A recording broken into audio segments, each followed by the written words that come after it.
Bonjour et bienvenue à cette nouvelle journée Mélanome UVA, la journée de rencontre patients, médecins, chercheurs. C'est la 7e édition. C'est à chaque fois, on a de très bons retours, des trois composantes. Pas que les patients, les médecins aussi. Ça leur plaît beaucoup de pouvoir passer du temps en fait à expliquer ce qu'ils ont pas assez le temps d'expliquer pendant les consultations. Ça permet de gérer une frustration, parce que c'est une frustration côté médical, il n'y a pas que du côté patient. On se dit, mince, il m'explique rien.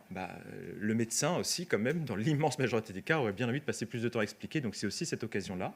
Et côté chercheur aussi, c'est un plaisir. Il y a des bons retours, non seulement parce qu'ils comprennent mieux la maladie et ils comprennent mieux les patients, et ça donne du sens aussi à une partie de leur travail, de pouvoir voir les patients qu'il y a là, les familles, et le sens de tout ce qui se passe. On a donc des personnes qui sont là en présentiel, il y a des personnes également à distance, grâce au soutien du CIRIC en particulier, donc le site intégré de recherche en cancérologie, un financement en fait de l'Institut Curie que l'Institut Curie a obtenu et qui permet de payer toute la logistique pour organiser cette journée.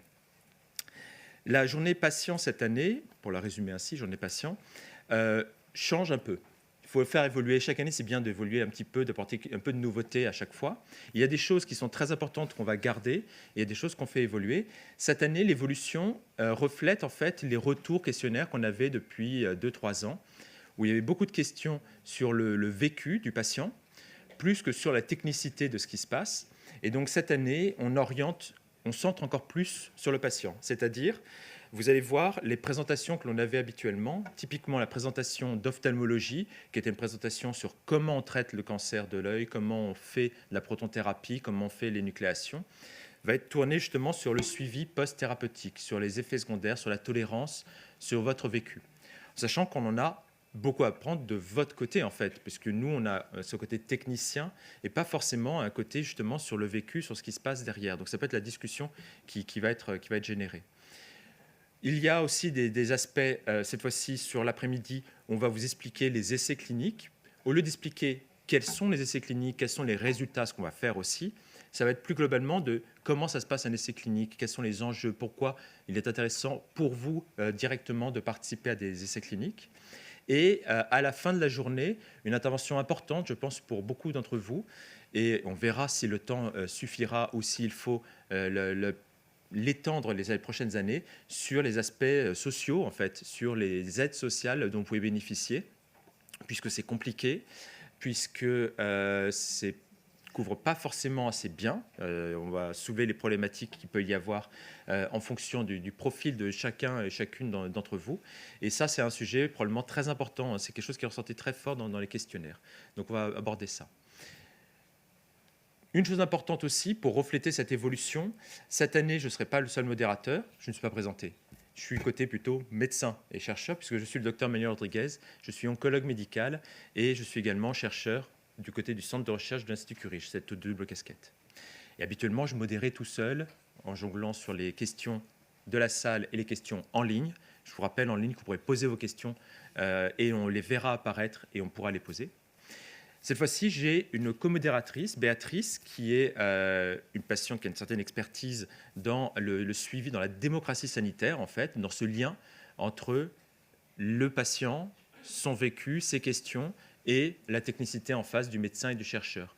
Donc, il va aider aussi à faire cette interface, à faire cette traduction. Donc, moi, j'essaierai d'amener les médecins et les chercheurs vers les patients et elle, les patients, vers les médecins et les chercheurs. Donc, je pense qu'il peut y avoir une très belle interaction. Je suis assez content. Tiens, je t'en prie, lève-toi, comme ça on va voir. Allez, juste pour dire un petit coucou. C'est moi. Voilà, c'est Béatrice.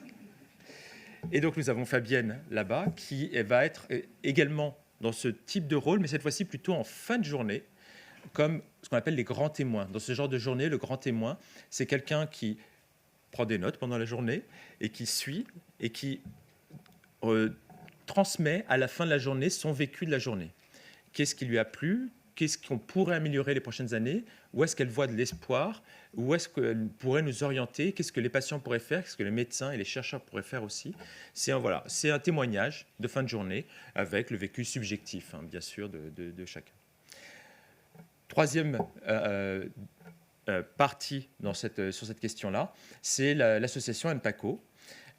Cette année, on a un stand qu'on a installé là-haut, au déjeuner parmi les petits fours. Comme ça, au moins, on est sûr que vous allez y aller et vous serez sur place. L'idée, et là je suis très content de voir qu'il y a plusieurs personnes, parce que ça va être encore mieux pour l'interaction, l'idée c'est d'aller les rencontrer directement. Parmi les retours que j'avais dans les précédentes années, c'était justement des difficultés. Les gens disaient, OK, on peut adhérer, mais en pratique, est-ce que ça peut répondre à telle ou telle question? Et moi, mon vécu, c'est ça. Et moi, mes situations, c'est ça. Qu'est-ce que je peux apporter? Qu'est-ce qu'on peut m'apporter? Et il y avait plein de questions qui se posaient. Donc cette année, c'est un format qui va être, j'espère justement, je vous encourage, plus interactif. Peut-être même adhérer sur place. En tout cas, on pourra prendre vos coordonnées pour vous envoyer les formulaires pour les inscriptions. Et justement, n'hésitez pas à venir discuter. Le stand est déjà installé. Je l'ai vu là-haut et vous pourrez y aller. Nous aurons également une intervention de la présidente de l'Impaco, Madame Délice, juste avant cette pause déjeuner, justement, pour faire une petite actualité de ce qui s'est passé dans l'année pour l'Impaco.